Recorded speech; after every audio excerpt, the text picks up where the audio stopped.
Assalamualaikum sahabat Nusantara. Seiring semangat Oktober, kali ini redaksi Pesona Jelajah Nusantara akan membedah sebuah gedung yang bersejarah yang terkait dengan bulan Oktober, yaitu Gedung Museum Sumpah Pemuda. Gedung ini beralamatkan di Jalan Keramat 106 Jakarta. Gagasan mendirikan Museum Sumpah Pemuda berasal dari pelaku Kongres Pemuda kedua, Profesor Mr. Sunario. Beliau pada 15 Oktober tahun 1968 berkirim surat kepada Gubernur DKI yang mengusulkan agar gedung yang pernah jadi saksi sejarah Sumpah Pemuda dapat dijadikan sebagai monumen kebangsaan. Dan pada akhirnya, Gubernur DKI Jakarta melalui SK Gubernur No. CB 11 Januari 1272 Jo Monumenten Ordonantis Stadsblatt No. 238 tahun 1931, tanggal 10 Januari tahun 1972, kemudian menetapkan Gedung Keramat 106 sebagai benda cagar budaya. Selanjutnya, sejak 3 April tahun 1973 hingga 20 Mei tahun 1973, gedung ini dipugar oleh Pemda DKI dan diresmikan Gubernur Ali Sadikin. Pada 20 Mei tahun 1974 gedung kembali diresmikan oleh Presiden Republik Indonesia Soeharto sebagai Museum Sumpah Pemuda. Pada 16 Agustus tahun 1979, Gedung Sumpah Pemuda diserahkan Pemda DKI Jakarta kepada pemerintah pusat Departemen Pendidikan dan Kebudayaan. Pengelolaannya diserahkan kepada Direktorat Jenderal Pendidikan Luar Sekolah, Pemuda, dan Olahraga. Akhirnya, sejak awal tahun 2012 sampai sekarang, Museum Sumpah Pemuda dikelola oleh Kementerian Pendidikan dan Kebudayaan melalui Direktorat Jenderal Kebudayaan. Sumpah Pemuda, nama itu diambil dari sebuah peristiwa yang terjadi gedung ini dalam Kongres Pemuda yang kedua tanggal 28 Oktober tahun 2028.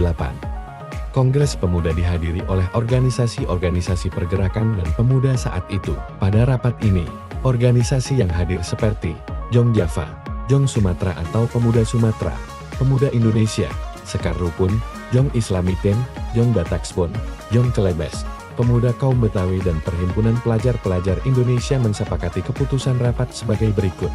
Pertama, kami Putera dan Putri Indonesia mengaku bertumpah darah yang satu, tanah Indonesia. Kedua, kami Putra dan Putri Indonesia mengaku berbangsa yang satu, bangsa Indonesia. Ketiga, kami Putra dan Putri Indonesia menjunjung bahasa persatuan, bahasa Indonesia.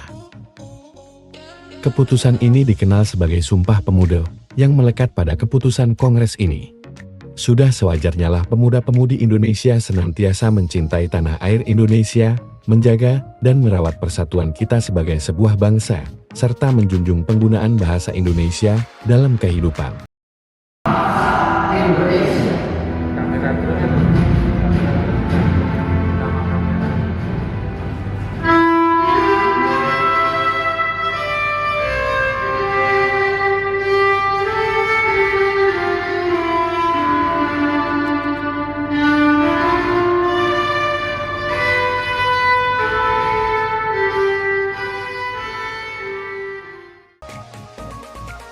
Selanjutnya bagaimana sejarah gedung ini sendiri, sehingga saat ini menjadikan cagar budaya sebagai Museum Sumpah Pemuda.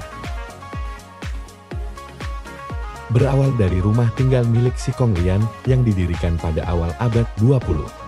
Seiring dengan banyaknya pelajar hadir di Jakarta, maka sejak tahun 1908 Gedung Keramat disewa pelajar Stovia atau School of Leading Van Inland Artsen dan Research School sebagai tempat tinggal dan belajar. Gedung ini saat itu dikenal dengan nama Komen Salan Huis. Pelajar yang pernah tinggal antara lain Muhammad Yamin, Amir Syarifuddin, Suryadi dari Surabaya, Suryadi dari Jakarta, Asaat, Abu Hanifan, Abbas, Hidajat, Ferdinand Lumban Tobing, Sunarko, Kuncoro Purbo Pranoto.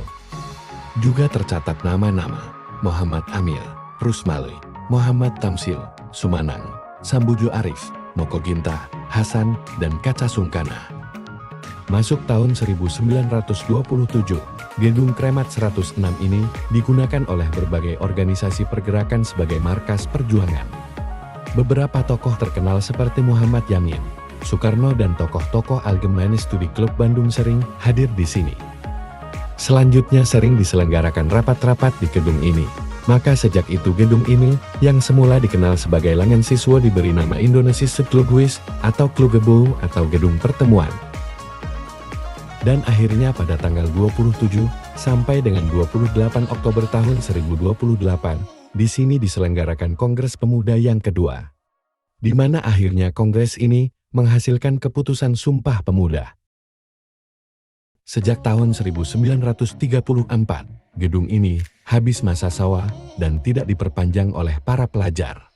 Dari tahun 1934 sampai tahun 1937, gedung ini disewa oleh Pangcemjang sebagai rumah tinggal.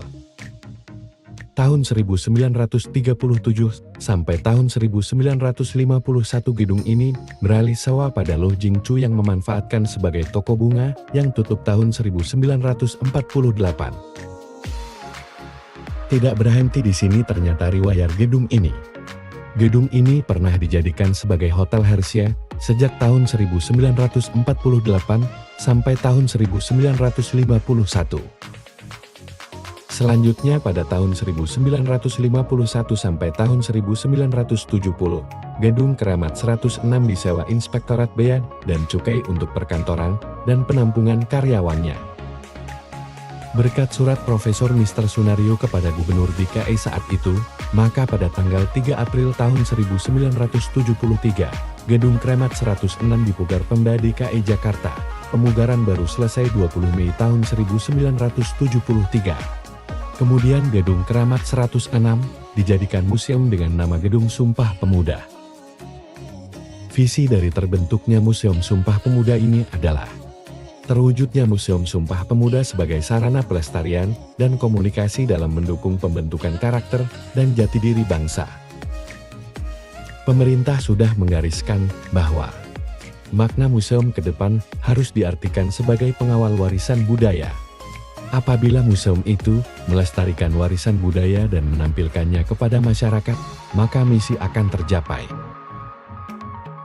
Pemerintah memutuskan, organisasi dan tata kerja museum mempunyai tugas melaksanakan pengumpulan, perawatan, pengawetan, penelitian, penyajian, penerbitan hasil penelitian, dan memberikan bimbingan edukatif kultural mengenai nilai sejarah, budaya dan ilmiah tentang sejarah Sumpah Pemuda. Inilah Sahabat Nusantara, sekelumit tentang sejarah dan latar belakang Museum Sumpah Pemuda. Kita sebagai generasi penerus, berkewajiban untuk melestarikan dan mempertahankan negara ini dari rongrongan asing melalui ideologi sekulernya. Demikian, semoga video singkat ini dapat bermanfaat. Nantikan episode Pesona Jelajah Nusantara berikutnya. Terima kasih untuk mendukung kanal ini dengan menekan tombol like, subscribe dan membunyikan genta untuk tetap selalu mendapatkan update.